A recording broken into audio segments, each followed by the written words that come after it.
Interessante que vocês estão hoje aqui. O tema que a gente vai falar das boas novas. Todo mundo aqui sabe muito sobre isso. É um estudo, tá bom? Hoje, gente, é um estudo. Não sei quanto tempo faz que vocês não fazem um estudo aí sobre Jesus e a vida de Jesus. Então, acho que hoje a gente vai passar, sim, um monte de coisa, um monte de versos, muitos versos. Mais de 10. E eu até deixei pronto aqui para a gente ser rápido e aproveitar o momento. Então aproveite aí, todo mundo aqui já é adventista há bastante tempo. Aproveite para reciclar esse conteúdo e porque esse grupo aqui é o grupo que anuncia as boas novas para todos, né? Então é muito legal, achei bacana, bem propício a gente passar novamente esse o estudo hoje, tá bom? Para que a gente renove esse conteúdo em nós, para que a gente possa anunciar a outros também. Beleza? As boas novas aqui pro Boa. Vamos começar para a gente aproveitar?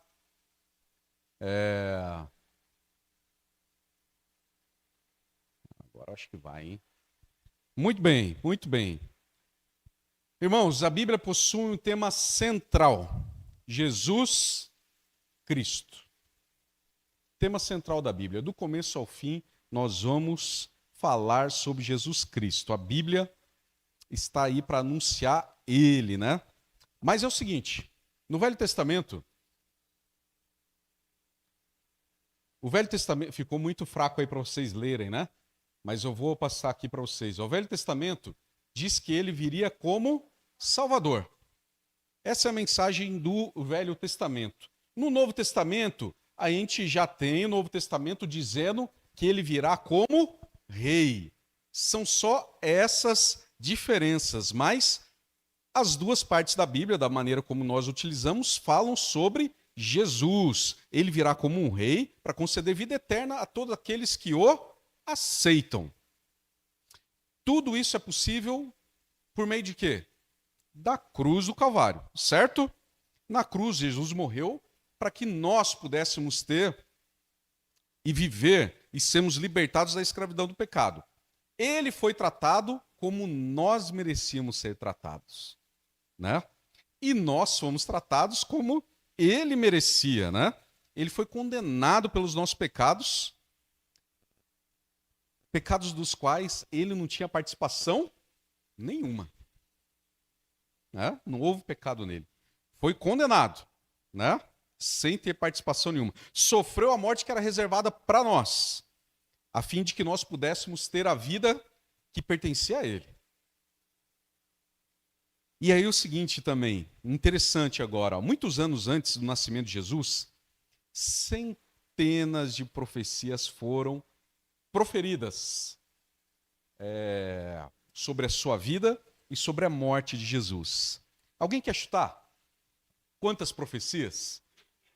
1.500, um pouco menos, Josi. 1.500 é bastante também. Foi bastante, mas nem tanto. Um pouco mais. Um pouco menos. Quase. Vocês estão chegando lá. Gente, profecias messiânicas. Na Bíblia nós temos 330 detalhes sobre que foram preditos e foram cumpridos, né? Enquanto ele viveu aqui na Terra, por quase 2.000 anos, essas profecias, né? E aqui tem algumas delas que vocês conhecem, né? Separei algumas só, 330 é muita coisa, né? 330 detalhes sobre a vida e sobre a morte de Jesus, gente. Lá em Miqueias, né?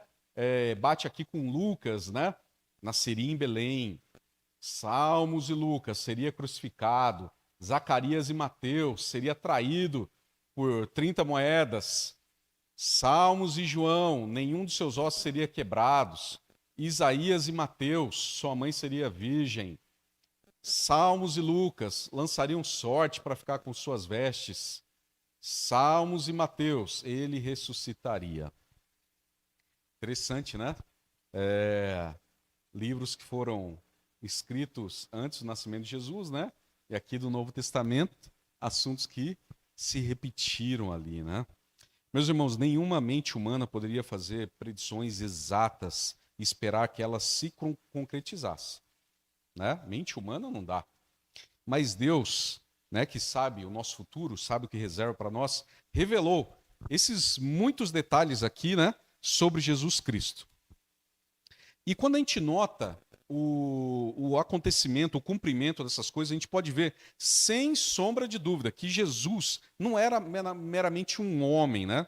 Mas aquele quem Deus enviou para salvar a raça humana da destruição eterna. Vamos caminhar? Quem foi Jesus? Quem foi Jesus Cristo? Vamos lá, hein? Para a gente recapitular. Quem foi ele? João 1, 1 a 3 e o 14. Vocês conhecem muito bem, né? No princípio ele era o Verbo, e o Verbo estava com Deus, e o Verbo era Deus. Ele estava no princípio com Deus. Todas as coisas foram feitas por intermédio dele, e sem ele nada do que foi feito se fez. E o Verbo se fez carne e habitou entre nós, cheio de graça e de verdade, e vimos a sua glória, glória como do unigênito do Pai. Muito bem. A gente vê aqui nesses versos, irmãos, Jesus Cristo existindo desde quando? Desde o princípio com Deus, né?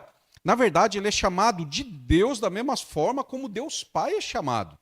Mas quando ele esteve na terra, ele ocultou, então, a sua divindade, né, da vista humana, se revestiu da carne humana, igual a nós, né? Muito bem, muito bem. Seguindo, quem foi Jesus? Mateus 1, de 23. Eis que a virgem conceberá e dará à luz a um filho, e ele será chamado pelo nome de Emanuel, que quer dizer Deus conosco. Enquanto Jesus esteve na terra, então, literalmente, irmãos, Deus habitou conosco, com a raça humana, viveu de acordo com o povo daquela época, sem pecar, né? Época difícil que Jesus viveu, né? Historicamente, né? Foi uma época muito difícil, né? Politicamente muito difícil, né? O povo estava sob o domínio romano, né? O povo de Jesus, né? E quando Deus criou o homem, Deus criou o homem à sua imagem, não foi? Está lá em Gênesis 1, 26. O homem foi criado perfeito, sem pecado. E Deus criou com uma faculdade de escolha, que nós chamamos de livre-arbítrio, né? Deus não desejava que o homem o servisse por obrigação, certo? Mas de livre vontade, movido pelo amor ao Criador. E o homem fracassou na sua prova de obediência ao comer do fruto proibido. Rebelou-se contra Deus e se tornou pecador. E aí, a gente tem esse verso aqui. Romanos 5, verso 12. Portanto, assim como por um só homem entrou o pecado do mundo, e pelo pecado a morte, assim também a morte passou a todos os homens, porque todos pecaram.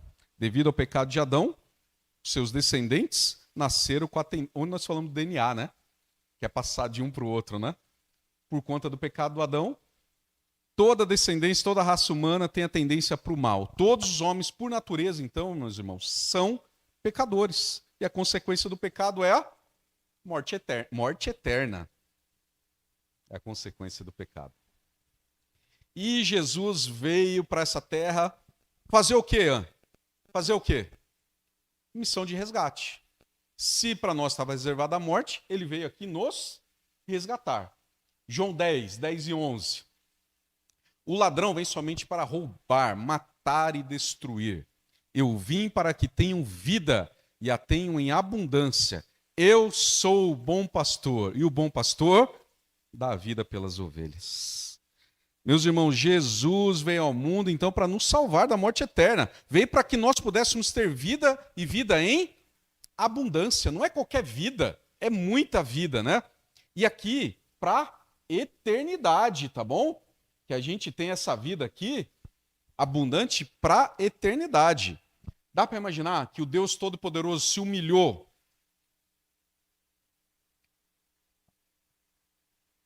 para que a gente pudesse receber isso, né? Virar homem, o Deus Todo-Poderoso, dá a vida em favor das ovelhas. É difícil a gente imaginar, né? Missão resgate. E aí o verso que eu já ouvi falar e também concordo. É o verso que talvez esteja a Bíblia toda dentro dele, né? Porque Deus amou o mundo de tal maneira que deu seu Filho unigênito, para que todo aquele que nele crê não pereça, mas tenha vida eterna. Porquanto Deus enviou o seu Filho ao mundo, não para que julgasse o mundo, mas para que o mundo fosse salvo por ele. É muito bonito, não é, gente? A vida eterna, meus irmãos, ele não é algo automático. Sem dúvida, Cristo morreu no nosso lugar, a fim de nos dar o dom da vida, e a gente tem que responder com convicção, né? Essa dádiva que Deus nos concedeu, né? E crer em Jesus. E se de fato a gente crer, se nós demonstrarmos nosso amor por Ele, obedecendo os mandamentos, né? As suas palavras, é assim que a gente faz. É assim que a gente dá a resposta. É assim que está escrito na Bíblia que a gente tem que dar a resposta a esse amor. Cristo morreu, mas apenas aqueles que o aceitarem receberão a vida eterna. Tem que querer, né? Tem que querer. A escolha, muito bem. Missão resgate, foi isso que Jesus veio fazer. Vamos ver um pouquinho da vida de Jesus, então? Lucas 1:37. Porque para Deus não haverá impossíveis. Meus irmãos, a mãe de Jesus era uma virgem, a Virgem Maria. Está escrito em Mateus 1, do verso 18 até o verso 21. Sabe, meus irmãos, tem muita gente que não acredita nisso. Muita gente que não acredita nisso. Talvez eles não estejam preparados para crer nisso. Mas quando a gente considera só comigo, Eza, o Deus que criou o nosso planeta, toda a vida na Terra, incluindo Adão e Eva, será que esse Deus, com esse poder tão grande, não era capaz de criar um bebê dentro da barriga de uma mulher? É óbvio, né? Então, com certeza, quem não acredita nisso é porque não está pronto, não tem a fé necessária, não entende a grandeza de Deus. Não é verdade? O originador da vida, ele não depende da sua criação para reproduzir a vida nos seres humanos. Ele pode criar, não depende de nada, né? Ele é totalmente capaz de agir independente de qualquer coisa. Lucas 2:27. Ela deu à luz a seu filho primogênito, enfaixou e o deitou numa manjedoura, porque não havia lugar para eles na hospedaria. Desde o nascimento, então, Jesus estava possuído de um único propósito, irmãos, de ser uma bênção para os outros. Enalteceu a Deus e serviu aos seres humanos. Interessante, né? O que ele veio fazer? Engrandecer o nome de Deus e servir. Mais um verso, falei para vocês que tinha um monte, né? Tem um monte. E cresceu Jesus em sabedoria, estatura e graça diante de Deus e dos homens. Quem foi que preparou o caminho para Jesus? Quem foi?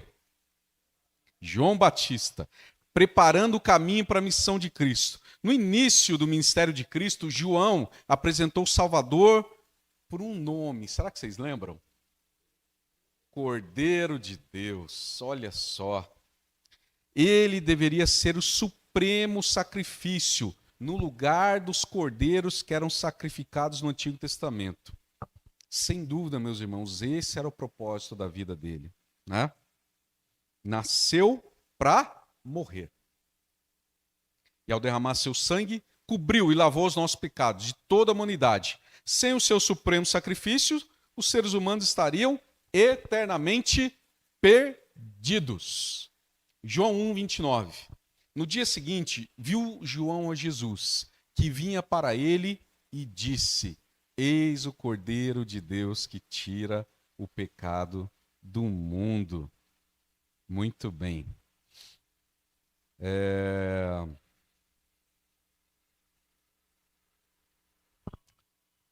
Deixa eu passar mais um, para a gente ganhar terreno aqui. Perguntaram-lhe, pois, como te foram abertos os olhos? Ele respondeu, o homem chamado Jesus fez lodo, untou-me os olhos e disse-me, vai ao tanque de Siloé e lava-te. Então fui, lavei-me e estou vendo. Muito bem, Jesus viveu entre o povo, né, gente? Atendendo às necessidades físicas e necessidades espirituais. Ao paralítico, ele falou uma coisa, toma o teu leito e anda, vai para tua casa. Curou todos os tipos de enfermidades. O louco recobrou o juízo, leprosos purificados, cego passou a ver, surdo, né, a ouvir, aleijado saltou de alegria e mesmo morto fez viver novamente. Passando para frente, sobre a vida de Jesus, Cleide, Mateus 9, 12 e 13. Mas Jesus, ouvindo, disse, os sãos não precisam de médicos, sim os doentes. Ide, porém, aprendei o que significa misericórdia quero e não holocaustos, pois não vim chamar justos, e sim pecadores. Vim chamar para quê? Ao arrependimento. Está até ali para a gente saber para que ele está chamando, né? Meus irmãos, Jesus assegurou ao povo de Deus que ele estava preparado para perdoar todo o pecado que fosse confessado por meio da oração. Né? Jesus Cristo odiava o pecado, mas ele amava o pecador. Né?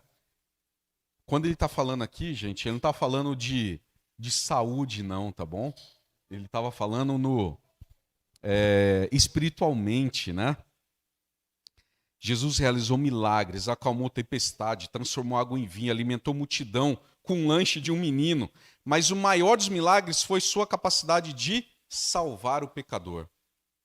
Ele tem transformado homens e mulheres de pecadores em filhos de Deus. Em nossos dias, como ele fez quando ele andou sobre essa terra. Seguindo, João 14, verso 6. Respondeu-lhe Jesus, eu sou o caminho, a verdade e a vida. Ninguém vem ao Pai senão por mim. E a gente usa esse verso aqui, vocês sabem muito bem, no programa que a gente tem aqui na igreja, o Jó está até com a camisa ali, né? Do acesso. Jesus é o caminho. Tudo que temos que fazer, então, é andar nesse caminho, ir até ele, né? Não temos que ser bons para ir para Jesus. Isso a gente precisa entender.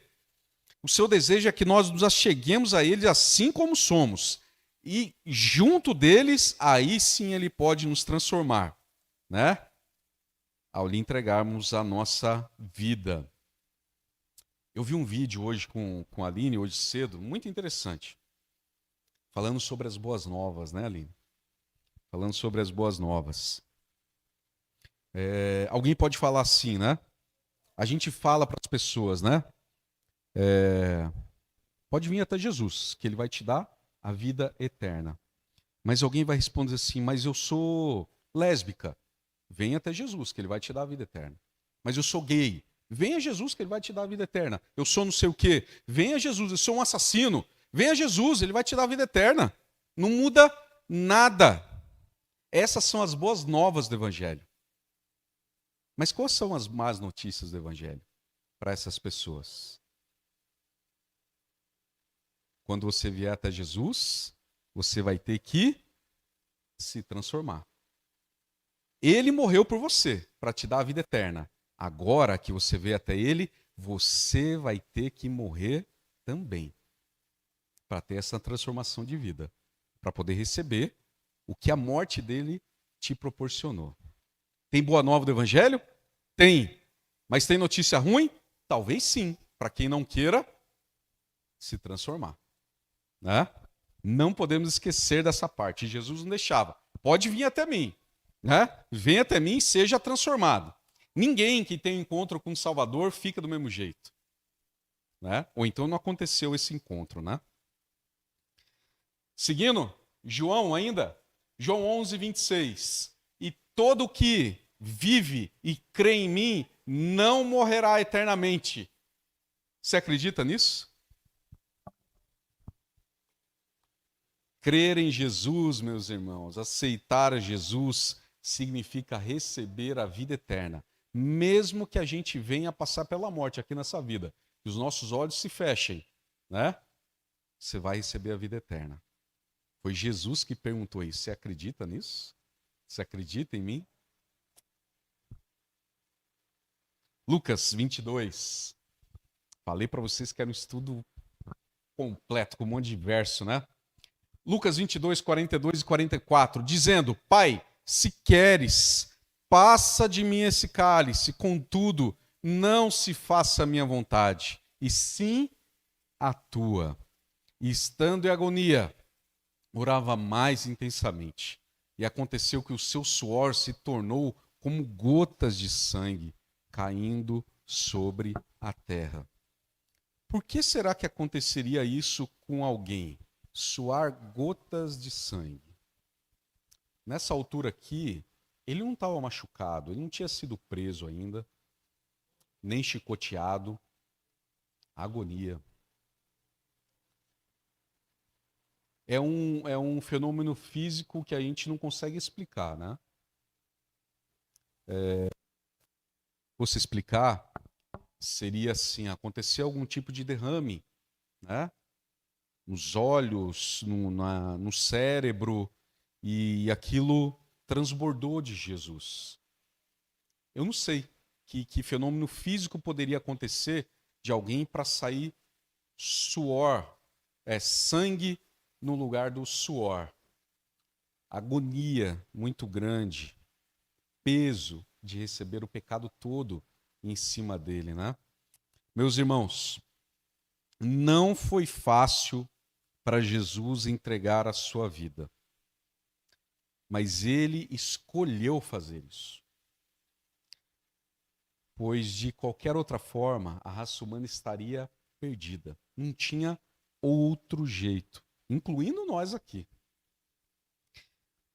A agonia dele, era tão grande que ele suou as gotas de sangue.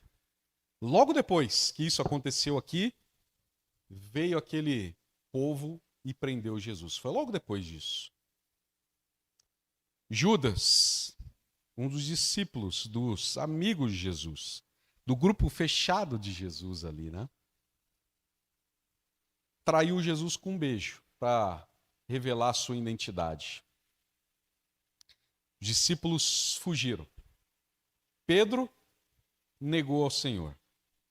Mais tarde ele se arrependeu, claro. Judas se suicidou. Jesus foi levado perante Anás, ao Sinédrio, a Pilatos. Herodes o mandou voltar para Pilatos.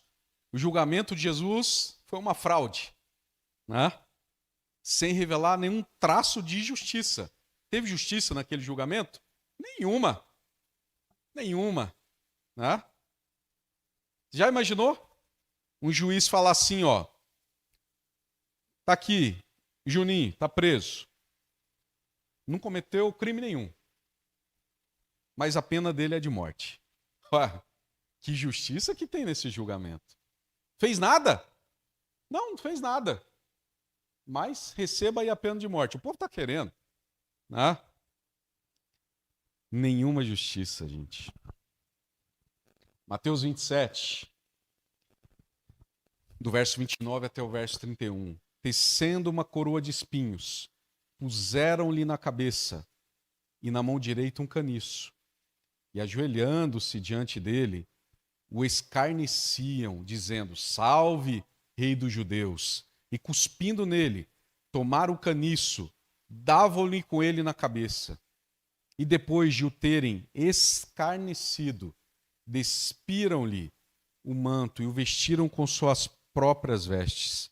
Em seguida, o levaram para ser crucificado. Meus irmãos, Jesus foi esmurrado. Nesse verso aqui fala, né? Um caniço é uma vara, né? Deram uma vara ali para caçoar dele como se ele fosse um rei com um cetro, né? Coroa de espinhos na cabeça. Em certo momento, tomaram até aquele caniço. A primeira coisa que aconteceu ali foi levar aquele caniço na cabeça, né? Foi esmurrado, foi ridicularizado, escarnecido, proferiram blasfêmias contra ele, que nada tinha feito de errado. Até mesmo Pilatos disse: estou inocente do sangue desses justos. Devia ter colocado, está ali no meio, no verso 24 de Mateus 27. Jesus foi conduzido para ser crucificado, as mãos pregadas na cruz. Nada tinha feito de errado.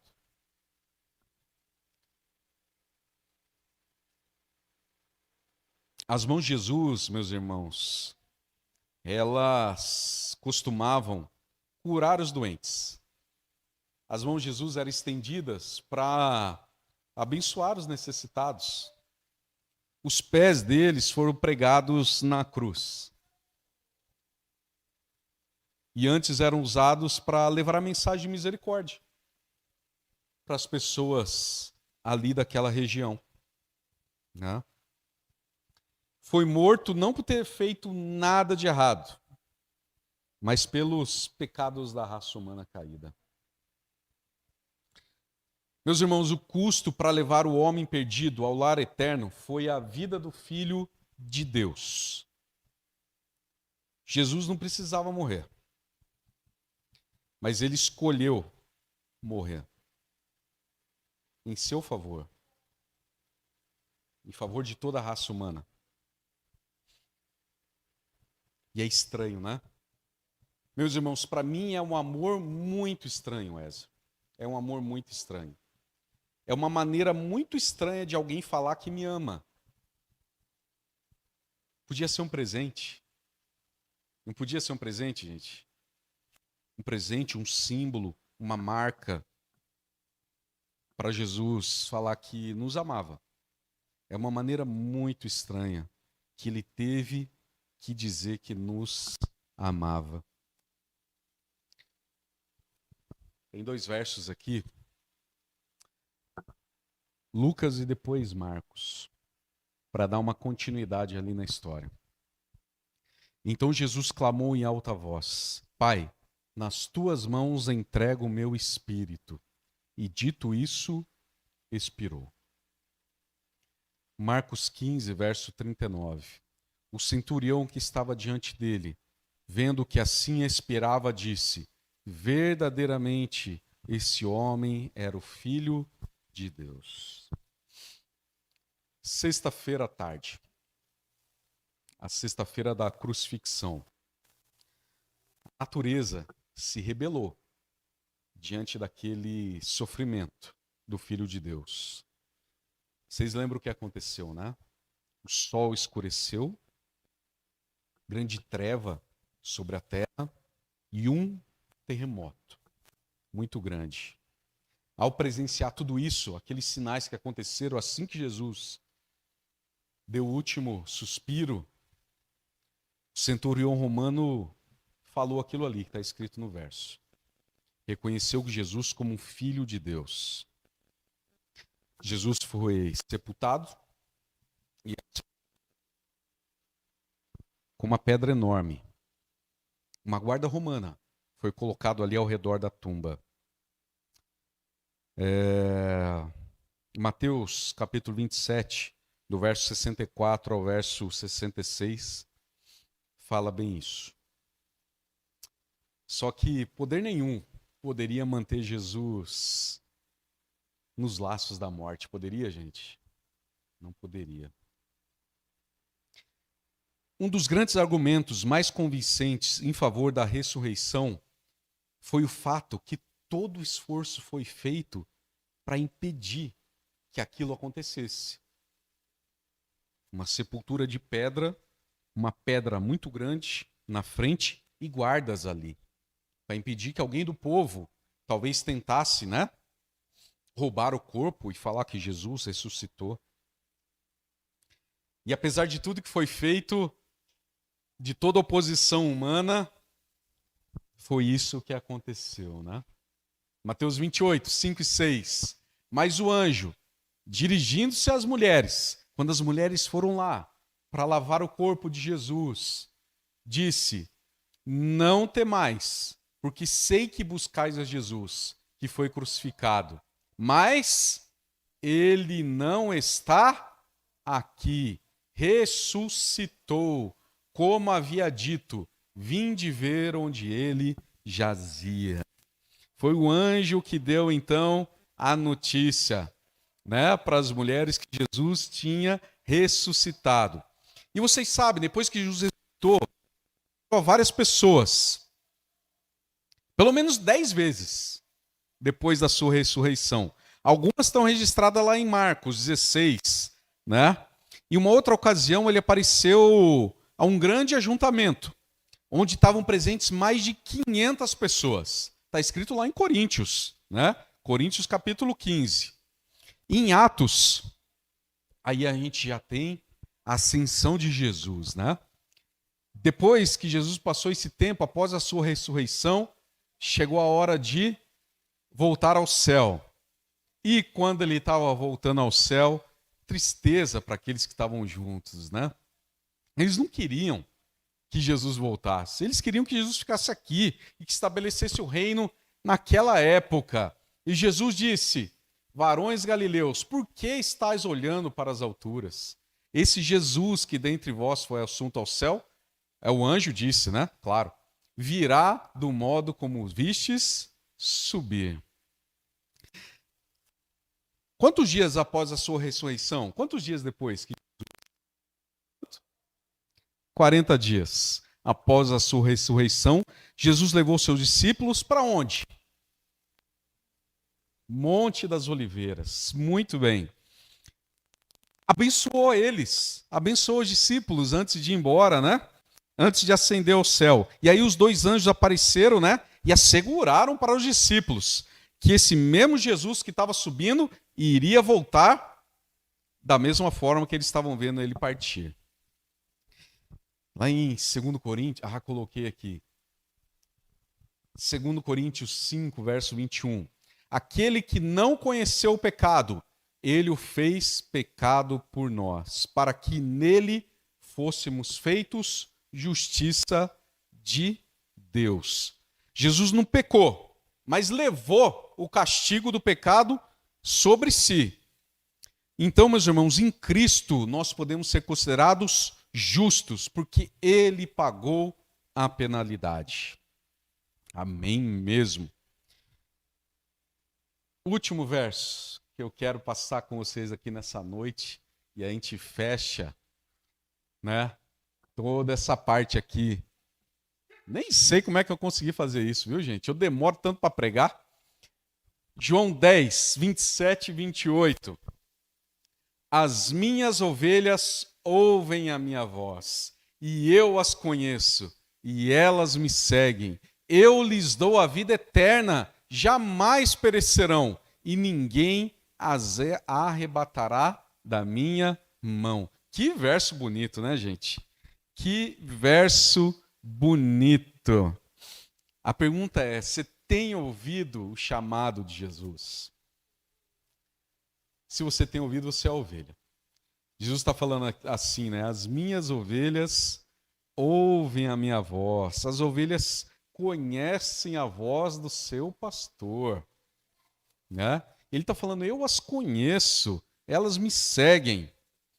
Há apenas um caminho para a vida eterna, meus irmãos. Apenas um caminho para a vida eterna. E esse caminho tem um nome, essa estrada tem um nome: Jesus Cristo. Quando nós compreendemos, seja por um estudo, seja aqui na igreja, seja um estudo pessoal, por percepção, de qualquer modo, quando nós compreendemos tudo o que Jesus fez por intermédio de Cristo para assegurar a nossa salvação, aí a gente percebe o tanto que Jesus nos ama. Não é assim, Josa? Aí a gente percebe o quanto que Jesus nos ama. Ele fez tudo o que pôde por nós. E em troca ele pede o nosso amor, a fim de que ele possa nos salvar eternamente. Se de alguma forma egoísta, meus irmãos, a gente tentar conservar a nossa vida e viver a vida da maneira como a gente quer, nós vamos perder a nossa vida eternamente. Se de modo egoísta a gente quiser viver a nossa vida da maneira como a gente quiser. Mas, se nós nos submetermos a ser de Jesus, nós vamos viver para sempre. É isso.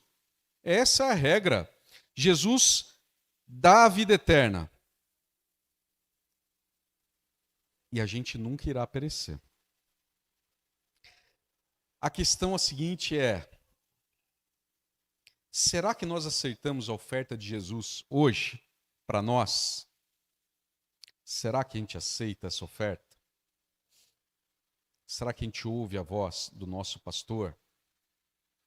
Você conhece a voz do seu pastor? Jesus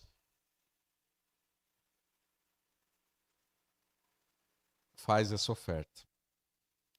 Sabe, meus irmãos, se nós aceitarmos a Jesus como nosso Salvador pessoal, a gente pode experimentar a paz mental como nunca a gente teve.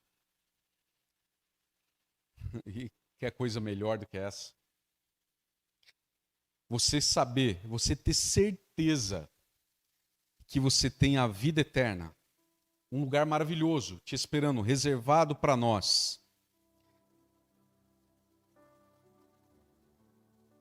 O que a gente tem a perder não aceitando essa proposta? Eu pergunto para mim, tá? O que eu tenho a perder não aceitando essa proposta? Ontem, rapidamente, eu tive a oportunidade de falar para vocês que às vezes a gente fala assim, tem uma frase, ela não está errada, mas a gente precisa contextualizar direitinho, porque parece que Deus é muito frio com essa frase. Quando a gente fala assim, ó, Deus sem você continua sendo Deus. E você sem Deus? O que você é?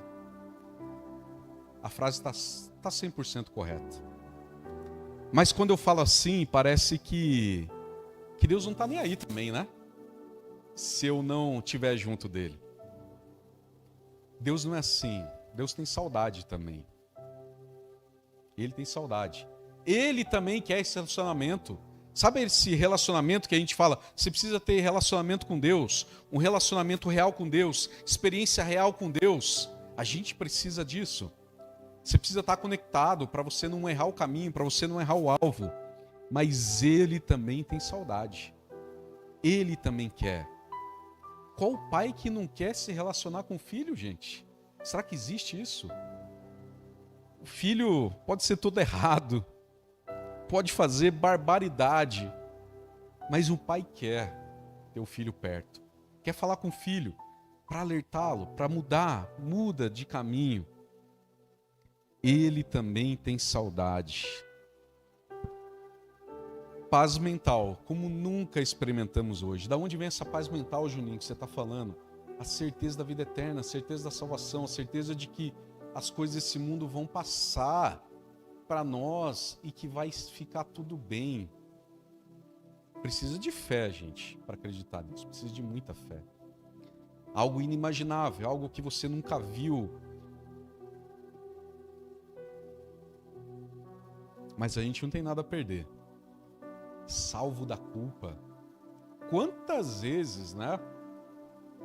Você sente culpa? Eu sinto, gente, pelos meus erros, fracassos, e dói.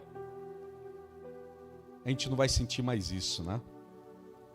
A gente tem tudo a ganhar, nada a perder, tudo a ganhar agora e para a eternidade.